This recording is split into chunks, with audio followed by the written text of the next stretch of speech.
Hello student. तो हम करेंगे के कुछ में आने की जिनकी संभावना है।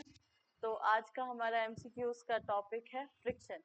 तो आज कुछ एमसीक्यूज करेंगे, चलिए करते हैं। तो आज का हमारा फर्स्ट क्वेश्चन है, घर्षण गुणांक म्यू तथा घर्षण कोण लैम्डा में निम्न संबंध होता है। क्या रिलेशन होता है घर्षण कोण और घर्षण गुणांक के बीच? The coefficient of friction mu and the angle of friction lambda are related as, first option है आपका sin lambda is equal to mu, second option है tan lambda is equal to mu, third option है हमारा cos lambda is equal to mu and fourth option है sec lambda is equal to mu। Okay, तो ये आपके चार option दिए हुए हैं। चलिए एक बार इसे थ्योरेटिकल समझने की कोशिश करते हैं क्या चीज। ओके, चलिए। तो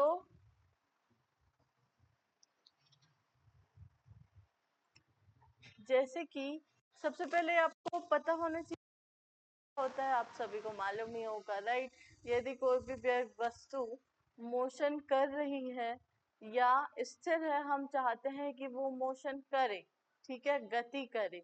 और जैसे ही हम उसे गति करवाने लगते हैं, जैसे ही जिस दिशा में वो गति करती है, बल लगता है, उसके जस्ट अपोजिट डायरेक्शन में एक अवरोधी बल लगता है, राइट।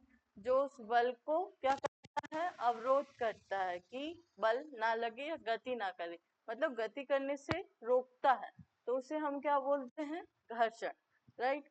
जैसे कि कोई भी हमारी एक बॉल है, ओके, ये हमारी एक बॉल है, ठीक। जैसे किक करने पर यहाँ पे किसी बच्चे ने मान लो किक किया और वो लुढ़कते लुढ़कते इस मैदान में यहाँ तक आ गई, राइट। तो क्या होगा, मैदान में कुछ दूर तक बॉल जाएगी और फिर वहां जाकर रुक जाएगी।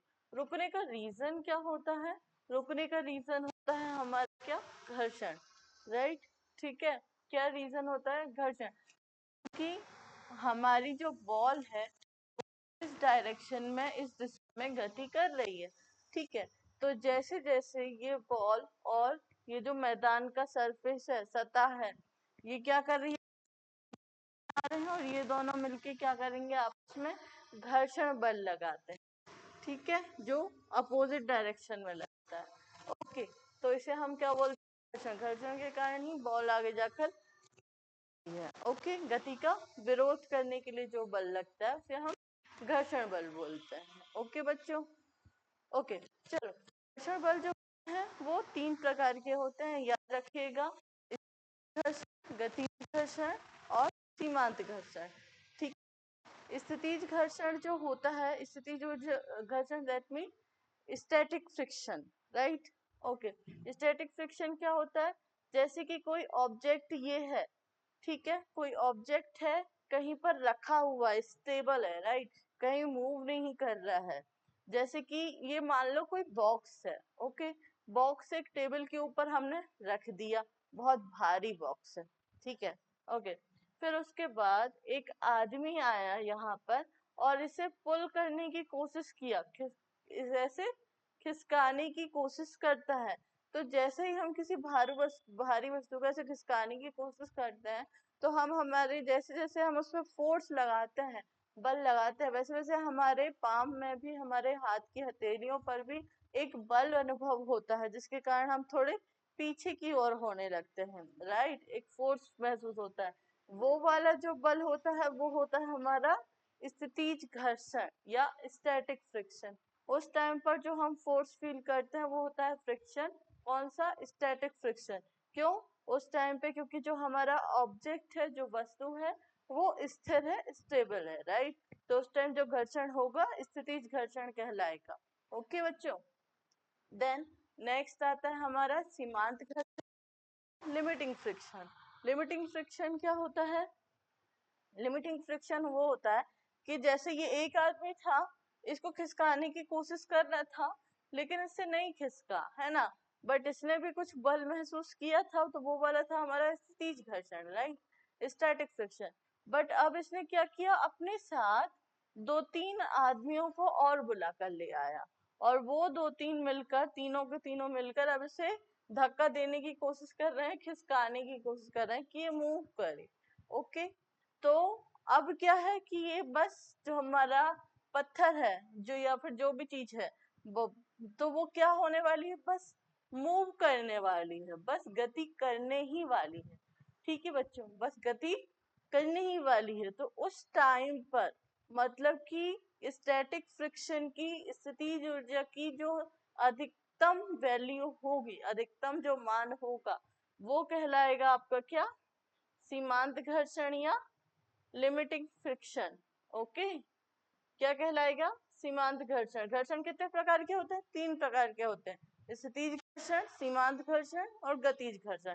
स्थितिज घर्षण कब होता है, जब कोई वस्तु स्थिर होती है और उसको खिसकाने के लिए जब हम बल लगाते हैं, उस बल के अपोजिट डायरेक्शन, विपरीत में जो बल लगता है हम स्थितिज घर्षण कहते हैं उसे।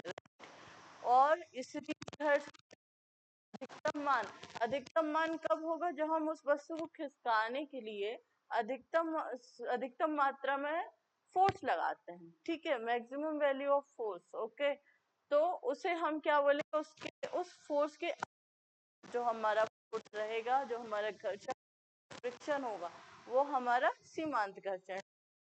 ओके, देन आता है हमारा गतिज घर्षण। ठीक है, अब क्या हुआ कि ये 3 आदमी मिलके से खिसका रहे हैं। ठीक है, तो वो उस टाइम पर जो घर्षण लगेगा कि जब वो बस खिसकने ही वाली है।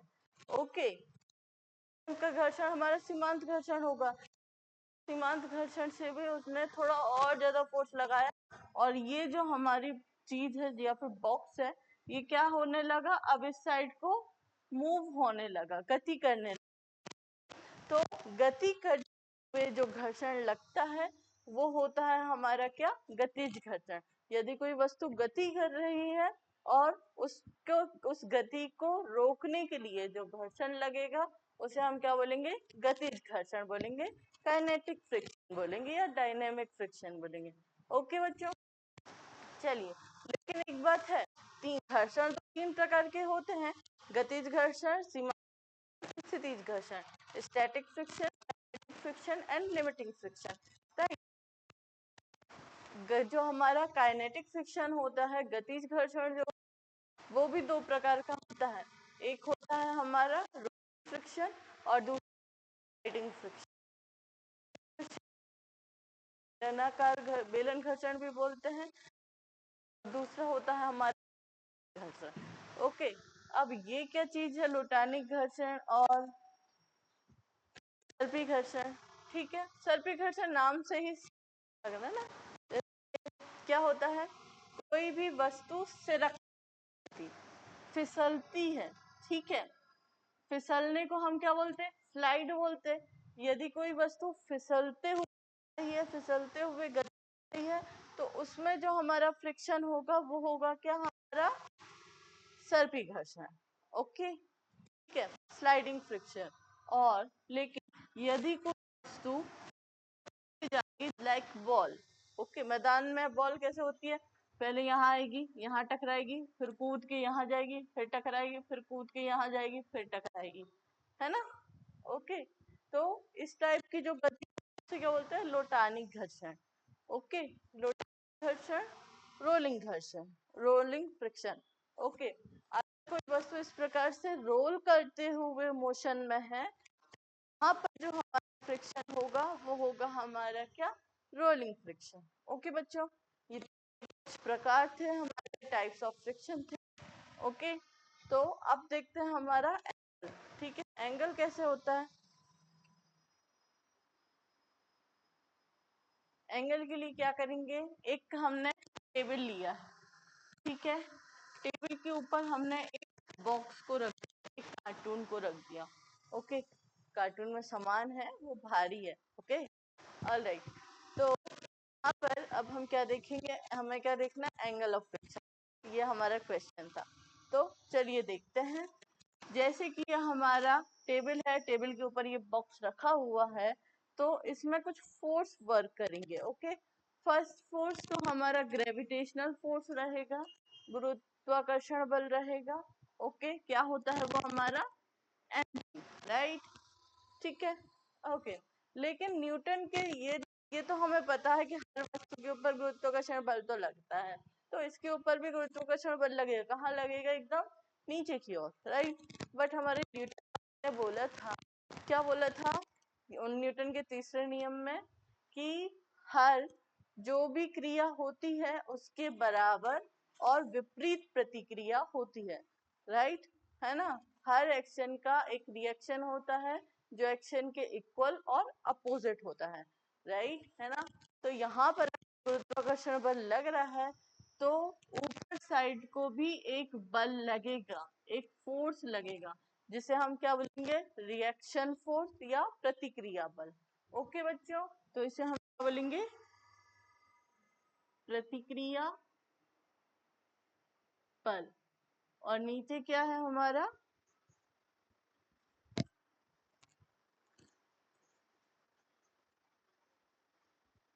गुरुत्वाकर्षण बल, राइट, ठीक है। अब अगर हम यहाँ से इसे पुश करने की कोशिश कर रहे हैं, हम चाहते हैं कि ये उस साइड मूव करे, राइट, उस साइड गति करे, तो इस डायरेक्शन में हम एक बल लगा रहे हैं, कौन सा? P, बाहरी बल, ठीक है, बाह्य फोर्स, बाह्य बल या एक्सटर्नल फोर्स, राइट, ओके, ठीक है। अब यदि हम चाहते हैं कि ये जो वस्तु है या फिर बॉक्स उस साइड धक्का दे रहा है, उस साइड ये गति करेगा, ठीक है, तो घर्षण क्या होता है?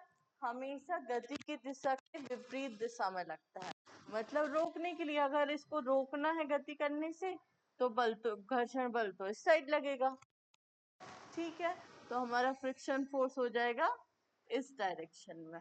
ओके बच्चों, ये हमारा फ्रिक्शन फोर्स हो गया, हमारा हो गया, ये हमारा रिएक्शन फोर्स हो गया, एंड देयर घर्षण। ठीक, आई होप जी आप समझ गए होंगे अच्छी तरीके से। चलिए, अब एंगल है, यदि जो हमारा क्या है?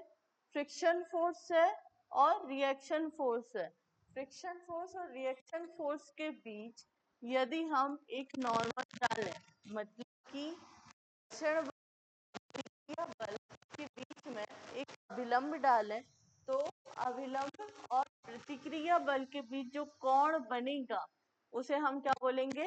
घर्षण कोण। ओके बच्चों, उसे क्या बोलेंगे? Angle of friction. किसे बोलेंगे? घर्षण बल और प्रतिक्रिया बल के बीच में यदि एक अभिलंब डाला गया, तो अभिलंब और प्रतिक्रिया बल के बीच में जो हमारा कोण बनेगा उसे हम घर्षण कोण बोलेंगे, जिसे लैम्डा लैम्डा से रिप्रेजेंट करेंगे। ओके, ऑलराइट, चलिए, क्या होता है हमारा? राइट, लैम्डा लेंगे क्या? 10 लैम्डा लें तो 10 लैम्डा इज इक्वल टू क्या होगा? 10 थीटा इज इक्वल टू क्या होगा? बटे right, length upon base. Alright, यहाँ पर लेंथ क्या रहेगा? f, एंड बेस क्या होगा हमारा? r। ओके बच्चों, हाँ, इसमें फ्रिक्शन एक नियम और होता है जिसे जरूरी है। क्या नियम होता है? कि जिसे लॉ ऑफ फ्रिक्शन बोलते हैं, फ्रिक्शन नियम भी बोलते हैं। क्या नियम होता है फ्रिक्शन का? फ्रिक्शन का नियम ये होता है कि जो हमारा फ्रिक्शन फोर्स है वो अनुक्रमानुपाती होता है, डायरेक्टली प्रोपोर्शनल होता है किसके? आर के, प्रतिक्रिया बल के।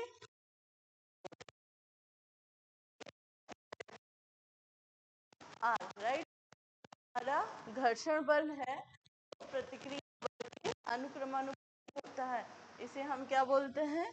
घर्षण का नियम। ओके बच्चों, तो अनुक्रमानुपाती का निशान हटाएंगे और इक्वल का लगाएंगे। F is equal to mu R. यहाँ म्यू हमने क्या ले लिया है? एक कांस्टेंट ले लिया है, क्या ले लिया है, एक कांस्टेंट ले लिया है। ओके, ये घर्षण स्थिरांक है या घर्षण गुणांक बोल सकते हैं इसे। तो क्या हो जाएगा, F is equal to mu R, right. Mu क्या है हमारा, घर्षण गुणांक है। ओके, तो यहाँ पे अगर म्यू निकाला जाए तो क्या आ जाएगा, mu is equal to F upon are.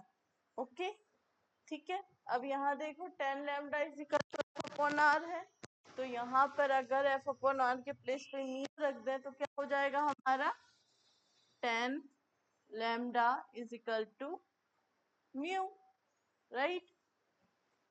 ठीक है, ये हमारा क्या है, घर्षण कोण का सूत्र है। ओके, एंगल ऑफ फ्रिक्शन का फॉर्मूला है। ऑलराइट, चलिए अब इसका क्वेश्चन देखते हैं। क्या था हमारा क्वेश्चन,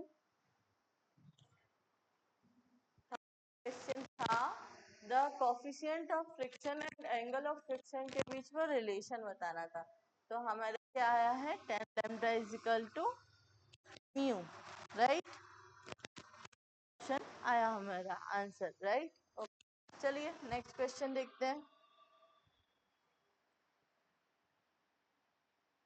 तो ये है हमारा नेक्स्ट क्वेश्चन। क्या है, 98 न्यूटन का बल बर्फ पर रखे 100 के द्रव्यमान को ठीक गतिशील करने हेतु क्या निकालना, स्थैतिक घर्षण गुणांक का मान होगा। A force of 98 Newton is required to just start moving a body of mass 100 kg over rise the coefficient of static friction कितना होगा। फर्स्ट ऑप्शन है आपका 0.6, सेकेंड ऑप्शन है 0.4, थर्ड ऑप्शन है 0.2 एंड फोर्थ ऑप्शन है 0.1। Okay, तो शुरू करते हैं। इसमें हमें सबसे पहले, अगर कोई भी कभी भी फिजिक्स में आपको मैथमेटिकल क्वेश्चन आते हैं तो मैथमेटिकल क्वेश्चन के लिए आप क्या करेंगे, सबसे पहले लिखेंगे। क्या लिखेंगे, क्या क्या दिया हुआ है और क्या निकालना है। सबसे पहले तो आपको किसी भी क्वेश्चन में ये चीज तो पता होनी चाहिए, राइट। तो सबसे पहले हमें क्या क्या दिया है, न्यूटन बल दिया है, राइट। बल कितना दिया है, घर्षण बल कितना दिया है, 98 न्यूटन, राइट। ओके,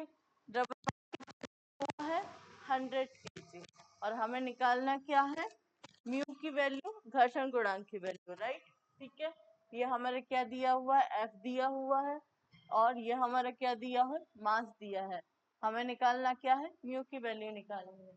ओके, हमने जो पिछले वाला फॉर्मूला देखा था उसमें क्या देखा था, F is equal to mu R देखा था, राइट, है ना। इसमें जरा पीछे आते हैं, उस फॉर्मूले को एक बार और देखते हैं।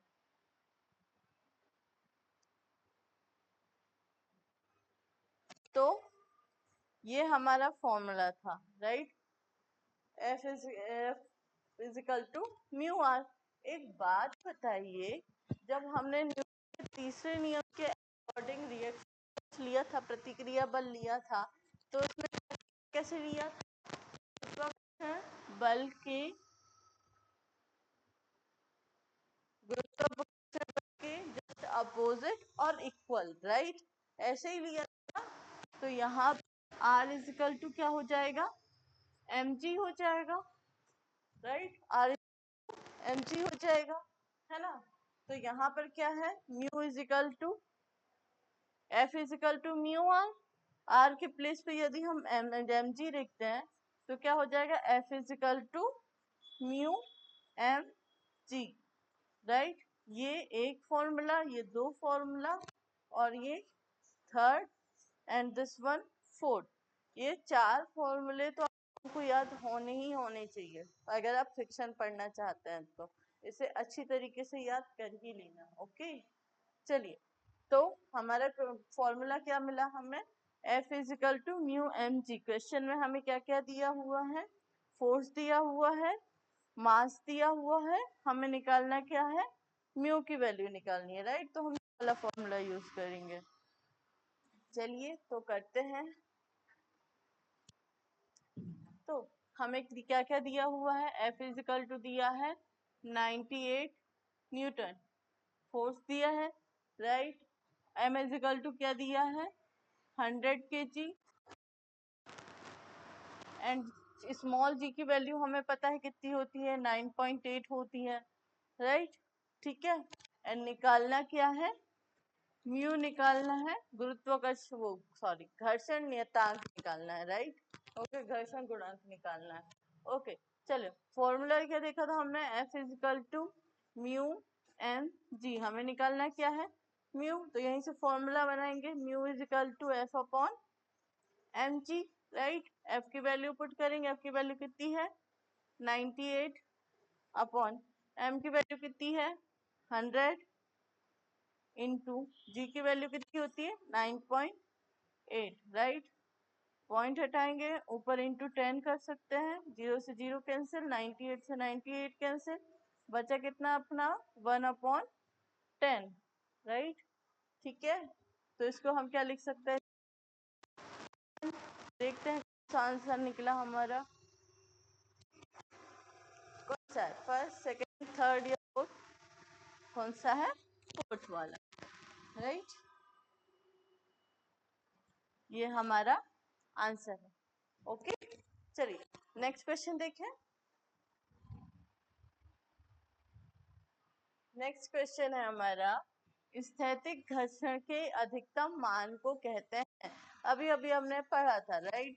गतिज घर्षण, स्थितिज घर्षण और सीमांत घर्षण। सबसे पहले कौन सा पढ़ा था, स्थितिज घर्षण, उसके बाद कौन सा पढ़ा था, सीमांत घर्षण, राइट।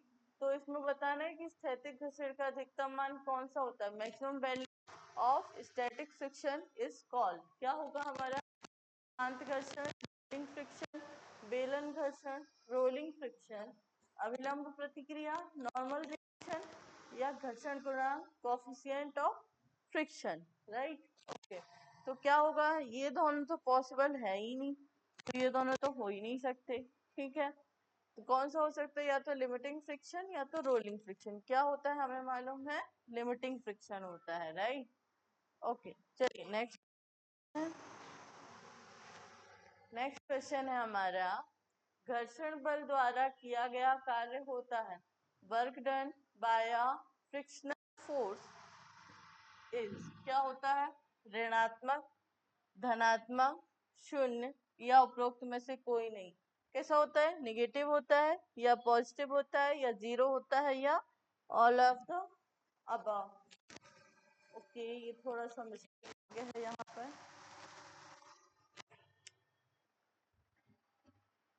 ये तो पॉसिबल नहीं है हालांकि।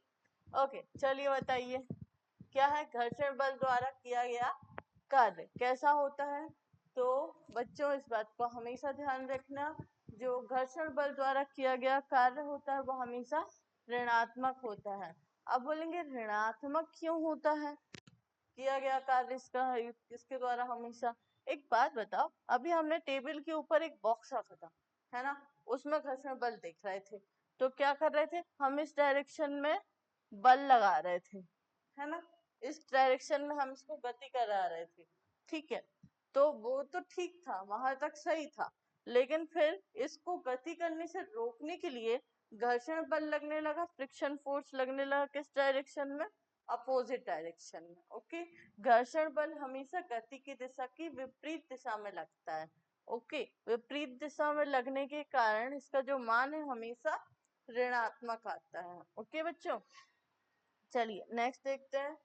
नेक्स्ट है हमारा, यदि दो सतहों के मध्य स्नेहक बल लगा दिया जाए तब क्या होगा, when two surfaces are coated with a lubricant then they, क्या होगा, वे एक दूसरे से चिपक जाएंगी, स्टिक टू ईच अदर, एक दूसरे पैर फिसलेंगे, एक दूसरे पर फिसलेंगे एक्चुअली में, स्लाइड अपॉन ईच अदर, एक दूसरे पर लुढ़केंगी, roll upon each other other, उपरोक्त में से कोई नहीं, नॉन ऑफ दिस। ओके, क्या ऑप्शन हो सकता है इनका, मतलब कि यदि दो सतहों के ऊपर लुब्रिकेंट लगा दिया जाए या स्नेहक लगा दिया जाए, स्नेहक कैसा होता है, ऑयली किस्म का होता है, बहुत ज्यादा ऑयल ऑयल होता है, अगर लगा देते हैं तो चिकनाई बढ़ जाती है, राइट। अगर चिकनाहट बढ़ जाएगी तो क्या होगा, एक वस्तु दूसरी वस्तु के ऊपर स्लिप होगी, जैसे कि कहीं पर तेल गिरा हो और हम वहां से चले जाएं तो क्या होगा, हम फिसल जाएंगे, राइट। तो अगर स्नेहक होता है तो क्या हो जाएंगे हम, तो दूसरे वस्तु पर फिसलेगी, राइट। ओके, नेक्स्ट क्वेश्चन देखते हैं हमारा। नेक्स्ट क्वेश्चन है, निम्न में से कौन घर्षण कम करने में प्रयुक्त नहीं होता? Which of the following is not use to reduce friction? Oil मतलब घर्षण को कम करने के लिए उपयोग नहीं किया जाता, किसका नहीं किया जाता? ओके, ऑयल का, बॉल बियरिंग का, थर्ड ऑप्शन है आपका सैंड मिट्टी का, या फिर फोर्थ ग्रेफाइट। किसका यूज नहीं होता है फ्रिक्शन को कम करने के लिए? जाहिर बात है ग्रेफाइट का तो किया जाता है यूज, राइट। बॉल बियरिंग का भी किया जाता है, ऑयल का तो बिल्कुल किया जाता है, लेकिन मिट्टी का नहीं किया जाता। मिट्टी के कारण घर्षण बल बढ़ जाता है, घटता नहीं है, ओके। इसीलिए जो लोग कुश्ती कुश्ती वगैरह करते हैं ना, पहलवान होते हैं, तो लड़ाई करने से पहले अपनी पूरी बॉडी में क्या करेंगे, बहुत ज्यादा मात्रा में रेत लगा देंगे ताकि स्लिप ना हो उनकी स्किन, ओके। मतलब घर्षण ज्यादा रहेगा तो स्लिप ही नहीं होगा, ओके। चलिए नेक्स्ट टॉपिक, नेक्स्ट क्वेश्चन देखते हैं। नेक्स्ट क्वेश्चन है हमारा, friction coefficient is equal to, घर्षण गुणांक म्यू बराबर होता है किसके? अविलंब प्रतिक्रिया सीमांत घर्षण गुणित अभिलंब प्रतिक्रिया limiting friction into normal reaction force, या limiting friction upon normal reaction मतलब सीमांत घर्षण बटे अभिलंब प्रतिक्रिया बल, या फिर थर्ड ऑप्शन है आपका फ्रिक्शन अपॉन नॉर्मल रिएक्शन घर्षण बटे अभिलंब प्रतिक्रिया, या फोर्थ ऑप्शन है आपका फ्रिक्शन इनटू नॉर्मल रिएक्शन घर्षण गुणित अभिलंब प्रतिक्रिया। क्या ऑप्शन होगा इसका? जब हम क्या पढ़ रहे थे, जब हम घर्षण के नियम पढ़ रहे थे, तो उस टाइम पर हमने क्या देखा था, F directly proportional to R था, राइट, ठीक है। तो F इजिकल टू हमने क्या किया था, म्यू R किया था, है ना, और म्यू इजिकल टू क्या किया था, F अपॉन R ये किया था। F क्या था हमारा, फ्रिक्शन था, फ्रिक्शन फोर्स था, घर्षण कोण घर्षण था, ठीक है, बटे क्या था, आर मतलब प्रतिक्रिया बल, या नॉर्मल रिएक्शन या अभिलंब प्रतिक्रिया भी बोल सकते हैं उसे, ठीक है। ओके, तो इसका आंसर क्या होगा, ऑप्शन नंबर सी, राइट। हाँ, इसमें आप बोलेंगे लिमिटिंग फ्रिक्शन क्यों नहीं हो सकता, क्योंकि यहाँ पर सिर्फ घर्षण गुणांक लिखा है। अगर हम यहाँ बोल देते कि सीमांत घर्षण की बात हो रही है, किसकी बात हो रही है, सीमांत घर्षण गुणांक की बात हो रही है, तब हम इसको लेते, ओके, ठीक है। मतलब अगर हम बोल देते लिमिटिंग फ्रिक्शन कोफिशिएंट, तब होता आंसर आपका limiting friction upon normal reaction, clear है, ओके। नेक्स्ट,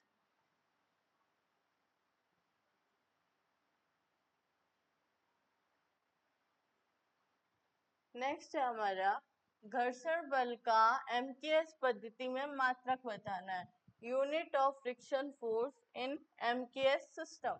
क्या होगा इसका? फर्स्ट ऑप्शन है आपका न्यूटन पर मीटर स्क्वायर, सेकेंड ऑप्शन है newton into metre square, third option है न्यूटन, एंड फोर्थ ऑप्शन है न्यूटन इंटू मीटर। बता सकते हैं आप इसका आंसर क्या होगा? जल्दी से बताइए, फर्स्ट, सेकेंड या थर्ड या फोर्थ?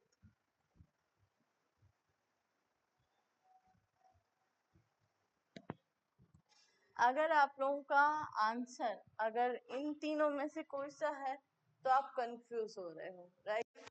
यहाँ पर देखिए क्वेश्चन में क्या लिखा हुआ है, घर्षण बल, फ्रिक्शन फोर्स, राइट। जैसा भी क्यों ना हो, फोर्स तो फोर्स होता है, बल तो बल होता है। ऐसा ही पद्धति में, एमकेएस पद्धति में बल का मात्रक हमेशा ही न्यूटन होता है, newton, okay, C. Next question है आपका, घर्षण बल निर्भर करता है friction force of the surface, वो sorry friction forces depends on, किस पर डिपेंड, किस किन की चीजों पर डिपेंड करता है? फर्स्ट ऑप्शन है आपका नेचर, द सरफेस, तलों की प्रकृति पर। सेकेंड ऑप्शन है वेट ऑफ द सरफेस, वस्तु के भार पर। थर्ड ऑप्शन है अट्रैक्शन फोर्स बिटवीन मॉलिक्यूल्स, अणुओं के मध्य लगने वाले आकर्षण बल पर। फोर्थ ऑप्शन है ऑल ऑफ दिस, उपरोक्त सभी। क्या होगा इसका आंसर? घर्षण बल किन किन बातों पर निर्भर करता है? इसका आंसर है आंसर नंबर हमारा 4, क्योंकि नेचर द सरफेस, इस पर भी हमारा फ्रिक्शन फोर्स डिपेंड करता है। वेट ऑफ द सरफेस मतलब कि वस्तु के भार पर भी निर्भर करता है। अट्रैक्शन फोर्स बिटवीन मॉलिक्यूल, इस पर भी निर्भर करता है। राइट, तो हमारा ऑप्शन नंबर डी इसका आंसर होगा। ओके, बट एक बात हमेशा ध्यान रखना, घर्षण बल एक चीज पर निर्भर नहीं करता। किस चीज पर नहीं करता? वस्तु के आकार पर निर्भर नहीं करता।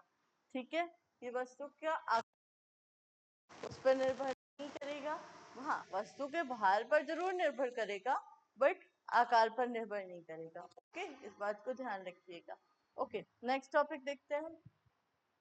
संतुलन की अवस्था में नत तल पर क्या होगा? In equilibrium position on inclined surface क्या होता है? Angle of friction is equal to angle of repose, घर्षण कोण बराबर विराम कोण। सेकंड ऑप्शन है आपका mg sin q is equal to mg cos q। Third option है आपका f is equal to ng cos q। और फोर्थ ऑप्शन है ऑल ऑफ दिस, उपरोक्त सभी। क्या होगा इसका आंसर?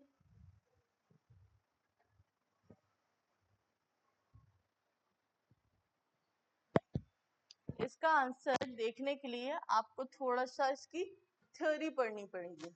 ओके, क्या होगी इसकी थ्योरी?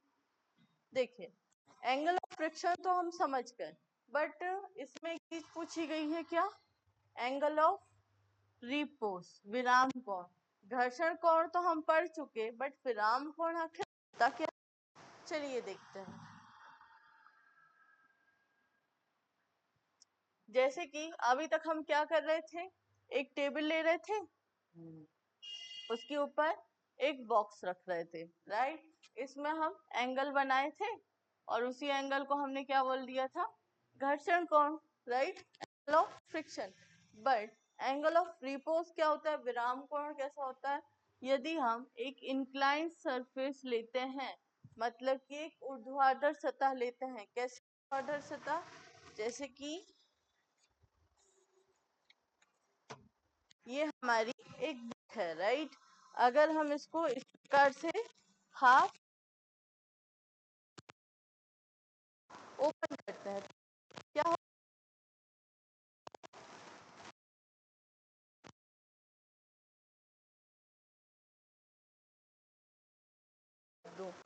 ठीक है, तब वैसे ही हमने यहाँ रख दिया। ओके, तो यहाँ पर क्या होगा? सबसे पहले लगेगा ही लगेगा, यहाँ पे कौन सा एंगल रहेगा? थीटा एंगल रहेगा। ओके, गुरुत्वाकर्षण बल किस साइड रहेगा? इस डायरेक्शन में, क्योंकि गुरुत्वाकर्षण हमेशा नीचे की ओर लगता है, सीधे तो यहाँ लगेगा, चाहे ये टेढ़ी मेढ़ी ही हो। गुरुत्वाकर्षण बल इस डायरेक्शन में लगेगा। ये हमारा क्या हुआ? mg हुआ। Right, okay. अब अगर इस वस्तु को, मान लो बुक है, ये बुक को हम और थोड़ा ओपन करते जाएं तो क्या होगा? ये नीचे साइड को गिरने लगेगी, है ना? नीचे साइड को गिरने लगेगी। हमने mg लिया, mg के हम दो कंपोनेंट ले लेते हैं। कौन कौन से? mg cos थीटा एंड यहाँ पर mg sin थीटा। राइट, यहाँ पर भी एंगल, यहाँ एंगल थीटा है तो यहाँ पर भी क्या होगा? एंगल थीटा होगा। Okay, alright. अब जैसे जैसे हम इस बुक को ओपन कर रहे हैं, तो क्या होगा? ये जो जो भी वस्तु है, जो भी बॉक्स है, वो नीचे की ओर खिसकने लगेगा, है ना? मतलब कि इस डायरेक्शन में मोशन में आएगा। राइट, मोशन करेगा। अगर इस डायरेक्शन में गति करेगा तो यहाँ पर भी तो हमारा फ्रिक्शन फोर्स लगेगा, घर्षण बल लगेगा। किस डायरेक्शन में लगेगा? इसकी जस्ट अपोजिट डायरेक्शन में लगेगा, राइट। तो हमारा इस डायरेक्शन में क्या होगा, फ्रिक्शन फोर्स रहेगा। और यहाँ पर यदि हमारा गुरुत्वाकर्षण बल लग रहा है तो इसके विपरीत भी तो एक और बल लगेगा हमारा, कौन सा, प्रतिक्रिया बल, ठीक है, रिएक्शन फोर्स भी लगेगा, राइट। तो अब इधर देखो, अगर friction force mg sine theta के बराबर, मतलब कि ये जिस मोशन बल के साथ नीचे की ओर गिर रही है, घर्षण बल भी उतना ही हो, बराबर हो, मतलब कि यदि हमारा F बराबर हो mg साइन थीटा के और R बराबर हो हमारे किसके, सीधे में कौन है, mg cos थीटा है, राइट। और R बराबर हो किसके, mg cos थीटा के, तो ये वस्तु ना यहाँ गिरेगी,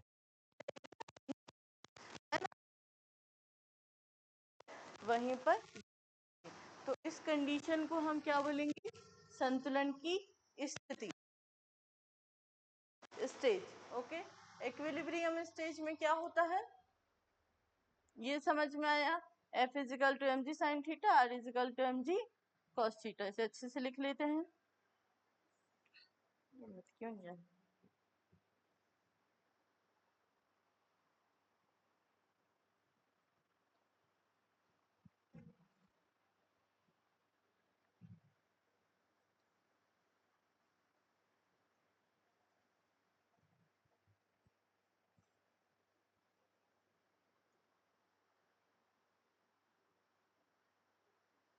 ओके।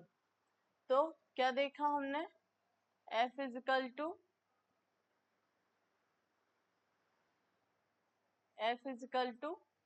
mg साइन थीटा और R is equal to mg cos theta, right, ठीक है। इसे मान लो equation first and this equation second. Equation first को इक्वेशन सेकंड से डिवाइड करेंगे तो क्या हो जाएगा, F upon R is equal to mg sine theta upon mg cos theta, okay. mg से mg कैंसिल हो जाएगा, F अपॉन R हम ऑलरेडी क्या देख चुके हैं, म्यू इजिकल टू क्या होता है, F अपॉन R, कैसे, घर्षण नियम से, ठीक है, ये क्या है, घर्षण नियम है, ओके, ऑलराइट। तो यहाँ क्या आ जाएगा हमारा, mu is equal to sine theta upon cos theta, okay. एक और नियम देखा था हमने, घर्षण कोण, घर्षण कोण क्या होता है, घर्षण कोण बराबर tan lambda is equal to mu, ये होता है घर्षण कोण, राइट। तो यहाँ पर म्यू के प्लेस पे हम क्या लिख सकते हैं, tan lambda, tan lambda is equal to sine theta upon cos theta is equal to कितना होता है, tan थीटा, राइट, ओके।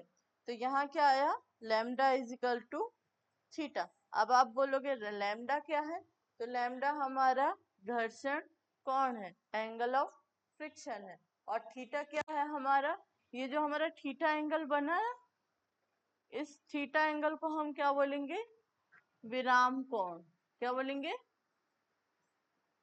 विराम कोण, एंगल ऑफ रिपोज, ओके। तो इनमें एंगल ऑफ फ्रिक्शन और एंगल ऑफ रिपोज में रिलेशन क्या है, कि इक्विलिब्रियम स्टेज में एंगल ऑफ फ्रिक्शन बराबर होता है किसके, एंगल ऑफ रिपोज के, ओके। तो चलिए हमारा क्वेश्चन में वापस आ जाते हैं। फर्स्ट ऑप्शन है आपका, angle of friction is equal to angle of repose, काय में, इक्विलिब्रियम पोजीशन पर, राइट, ओके। इक्विलिब्रियम पोजीशन पर क्या होता है, घर्षण कोण विराम कोण के बराबर होता है, सही है। दूसरा है mg साइन क्यू, मतलब वही theta is equal to mg cos थीटा, क्या ये बराबर होते हैं, नहीं, हमने तो ऐसा नहीं देखा कि mg sine theta mg cos theta के बराबर होता है, राइट। हमने क्या देखा था, mg साइन थीटा f के बराबर होता है और mg cos थीटा r के बराबर होता है, राइट, ठीक है। मतलब कि ये नहीं है, F बराबर mg cos थीटा, नहीं, हमने ये भी नहीं देखा, क्या देखा था, F बराबर होता है किसके, mg साइन थीटा के, राइट। ठीक है, मतलब ये भी पॉसिबल नहीं है, ये भी पॉसिबल नहीं है, आंसर क्या आएगा हमारा option number A. Okay, next question देखते हैं। नेक्स्ट क्वेश्चन है आपका, किस बल का मान अधिकतम होता है, which force has a maximum value. First option है आपका काइनेटिक फ्रिक्शन फोर्स, गतिज घर्षण बल। सेकेंड ऑप्शन है स्टैटिक फ्रिक्शन फोर्स, स्थैतिक घर्षण बल। थर्ड ऑप्शन है आपका लिमिटिंग फ्रिक्शन, सीमांत घर्षण बल। फोर्थ है नॉन ऑफ दिस, कोई नहीं। क्या होगा इसका आंसर, सबसे ज्यादा बल, सबसे ज्यादा फ्रिक्शन फोर्स में किसकी, कौन से फ्रिक्शन फोर्स की वैल्यू सबसे ज्यादा होती है, लिमिटिंग की, स्टैटिक की, काइनेटिक की, गतिज की या स्थैतिक की या सीमांत की। याद रखना बच्चों, हमेशा जो घर्षण बल होता है सबसे ज्यादा होता है कौन सा, लिमिटिंग फ्रिक्शन सबसे ज्यादा होता है, सबसे मैक्सिमम वैल्यू जो होती है वो किसकी होती है, लिमिटिंग फ्रिक्शन। आप ऑर्डर भी समझ सकते हो, सबसे फर्स्ट होता है हमारा क्या, काइनेटिक फ्रिक्शन, छोटा होता है किससे, हमारा स्टैटिक फ्रिक्शन से, और फिर उससे भी वो भी छोटा होता है किससे, लिमिटिंग फ्रिक्शन से। मतलब सबसे बड़ा होता है हमारा सीमांत घर्षण, फिर उससे छोटा होता है स्थितिज घर्षण, फिर सबसे छोटा होता है गतिज घर्षण। ठीक है, सबसे बड़ा लिमिटिंग फोर्स, फिर स्टैटिक फोर्स, उसके बाद काइनेटिक फोर्स, राइट। तो इसका ऑप्शन नंबर सी सही आंसर होगा। ओके, नेक्स्ट क्वेश्चन है आपका, घर्षण गुणांक म्यू के लिए सत्य है, which one is true for friction coefficient, mu is greater than 1। Second option है आपका mu is greater than 1। Third option है आपका mu is less than 1 and fourth option है आपका म्यू इज इक्वल टू 1। क्या होगा घर्षण गुणांक के लिए, म्यू की वैल्यू कैसी होगी, तो याद रखना बच्चों, हमेशा म्यू की वैल्यू जो होती है 0 से लेके 1 के बीच में होती है, राइट। 0 से लेके 1 के बीच में होती है, मतलब हमेशा 1 से कम होती है। ओके, नेक्स्ट क्वेश्चन है, निम्न में से कौन सा कथन असत्य है, which statement is incorrect. First option है आपका the friction coefficient is increases between two surface when the surface gets more rough. दो सतहों के बीच घर्षण गुणांक का मान बढ़ता जाता है यदि सतहों को अधिक खुरदरा बनाया जाए। सेकेंड ऑप्शन है आपका friction force acting always opposite direction to the applied force. घर्षण बल हमेशा पिंड पर लगाए गए बल के विपरीत दिशा में लगता है। थर्ड ऑप्शन है आपका rolling friction is always more than sliding friction. बेलन घर्षण हमेशा सर्पी घर्षण से अधिक होता है। फोर्थ ऑप्शन है आपका friction coefficient between two wooden planks is always less than 1। लकड़ी और लकड़ी के बीच घर्षण गुणांक 1 से कम होता है। इन चारों ऑप्शन में आपको इनकरेक्ट ऑप्शन बताना है, मतलब कि कौन सा ऑप्शन सही नहीं है। ओके, तो फर्स्ट से स्टार्ट करते हैं। फर्स्ट क्वेश्चन, फर्स्ट ऑप्शन है आपका दो सतहों के बीच घर्षण गुणांक का मान बढ़ता जाता है यदि सतहों को और अधिक खुरदरा, ठीक है। यदि और ज्यादा खुरदरा बनाएंगे तो क्या होगा, घर्षण बढ़ेगा, घर्षण बढ़ेगा तो घर्षण गुणांक भी बढ़ेगा। मतलब ये तो सही है, ये पॉसिबल नहीं है कि ये होगा, मतलब ये ऑप्शन नहीं है, राइट। सेकेंड है घर्षण बल पिंड पर लगाए गए बल के विपरीत दिशा में लगता है, ये भी सही है, राइट। मतलब कि ये ऑप्शन भी नहीं हो सकता। थर्ड और फोर्थ ऑप्शन है आपका लकड़ी और लकड़ी के बीच घर्षण गुणांक 1 से कम होता है, राइट। अब हमने पहले वाले क्वेश्चन में ऑलरेडी देख चुके हैं, घर्षण गुणांक जो होता है, जो हमारा म्यू होता है, जो हमारा फ्रिक्शन कोफिशिएंट होता है, हमेशा 0 से लेके 1 के बीच में होता है, राइट। अब चाहे तुम लकड़ी ले लो, लोहा ले लो, कुछ भी ले लो, उसकी वैल्यू 0 से 1 के बीच में ही रहेगी। तो ये भी सही है, मतलब ये भी ऑप्शन नहीं होगा। हमारा ऑप्शन क्या बचा, बेलन घर्षण हमेशा सर्पी घर्षण always more than sliding friction, right. मतलब कि ये गलत है। क्यों गलत है? बेलन घर्षण जो होता है वो सर्पी घर्षण नहीं होता, बल्कि सर्पी घर्षण ज्यादा होता है। क्योंकि जो रोलिंग फ्रिक्शन होता है, जब हमने देखा, क्या देखा? रोलिंग फ्रिक्शन हम किसे बोलते हैं? जैसे कि बॉल क्या करती है? उचट उचट कर लुढ़कती है, राइट। इस प्रकार से जाती है ना। ओके इस ओके देन एक क्या होता है? Sliding friction. सर्पी घर्षण क्या होता है? रेगुलर स्लिप होता है, राइट। तो घर्षण के कारण होता है जब हमारा बेलन मात्रा में संपर्क में आती है, होता है उस संपर्क में आती है, राइट। इसीलिए हमेशा बेलन घर्षण का मान कम होगा और सर्पी घर्षण का मान ज्यादा होगा, राइट। ठीक है, ओके। तो इसका हमारा ऑप्शन नंबर क्या होगा? सही आंसर होगा बी। ओके, चलिए नेक्स्ट क्वेश्चन देखते हैं। नेक्स्ट क्वेश्चन है हमारा, W भार के एक पिंड को ऊर्ध्वाधर दीवार के साथ रखने के लिए एक क्षैतिज बल F लगाया जाता है। पिंड को दीवार के साथ रखने के लिए आवश्यक न्यूनतम बल है। A block weight W is held against a vertical wall by applying a horizontal force F. The minimum value of F needed to hold the block is, first option है आपका लेस देन डब्ल्यू, डब्ल्यू से कम। Second option है equal to W, W के बराबर। Third option है आपका greater than W, W से अधिक।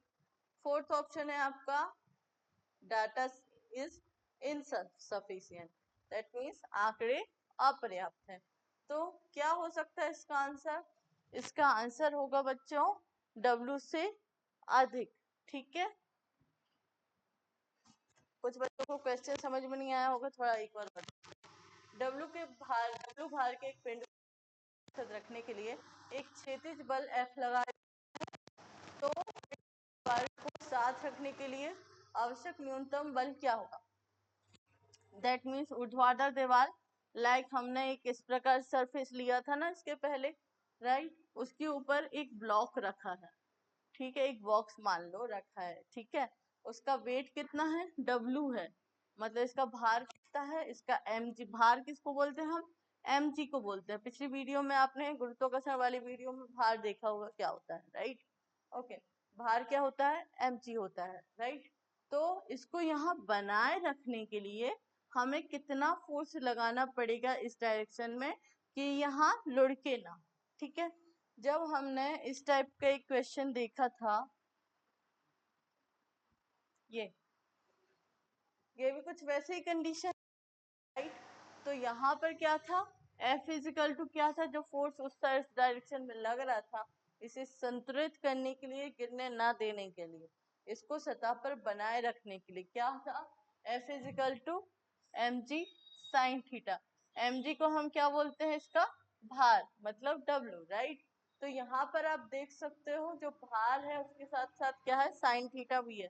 साइन थीटा की वैल्यू कुछ ना कुछ तो होगी, जाहिर सी बात है। इसका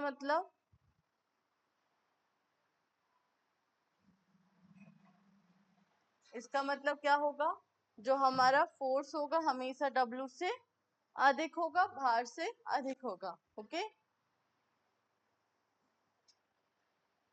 नेक्स्ट क्वेश्चन है हमारा, निम्न में से कौन सी विधि घर्षण बल को न्यूनतम किया जा सकता है? Which is suitable method to decrease friction? First option है आपका ball and bearing, ball bearing द्वारा। सेकेंड ऑप्शन है डुप्लीकेशन, स्नेहन द्वारा। थर्ड ऑप्शन है पॉलिशिंग, पॉलिश द्वारा। फोर्थ ऑप्शन है ऑल ऑफ द अबव, उपरोक्त सभी। तो जाहिर सी बात है इसका आंसर क्या होगा? उपरोक्त में से सभी, all of this, okay, all of above. All right, next question है हमारा, द लिमिटिंग फ्रिक्शन इज सीमांत घर्षण। सीमांत घर्षण कैसा होता है? फर्स्ट ऑप्शन है always greater than dynamic friction, हमेशा गतिज घर्षण से अधिक होता है। सेकेंड ऑप्शन है always less then the dynamic friction, हमेशा गतिज घर्षण से कम होता है। थर्ड ऑप्शन है हमारा इक्वल टू डायनेमिक फ्रिक्शन, गतिज घर्षण के बराबर होता है। फोर्थ ऑप्शन है हमारा sometimes greater and sometimes less than the dynamic friction, गतिज घर्षण से कभी अधिक तो कभी कम होता है। तो हमने इसके पहले भी इस एक क्वेश्चन में देख चुके हैं। क्या देख चुके हैं? कि गतिज घर्षण का मान सबसे कम होता है, उसके बाद होता है स्थितिज घर्षण, फिर उसके बाद होता है लिमिटिंग फ्रिक्शन, राइट। ठीक है, मतलब कि सीमांत घर्षण का मान सबसे अधिक होता है डेफिनेटली, तो गतिज घर्षण से भी क्या होगा? अधिक होगा, राइट। ओके, तो आंसर क्या है हमारा? Option number 1। आई होप यहाँ पर हमारे यहाँ खत्म होते हैं। आई होप आप सभी को ये एमसीक्यूज पसंद आए होंगे। फ्रिक्शन एक इम्पॉर्टेंट टॉपिक है एमपीपीएटी के लिए, तो आप इसे अच्छे से कवर कीजिएगा। मैंने इसमें काफी चीजें कवर करने की कोशिश की है इस चैप्टर की, तो आई होप आपको पसंद आए होंगे। ओके, प्लीज इस वीडियो को लाइक कीजिएगा, कमेंट कीजिएगा, जो भी क्वेश्चन ना बने या फिर कोई भी प्रॉब्लम चाहे तो पूछिएगा, और सब्सक्राइब कीजिएगा। Thank you.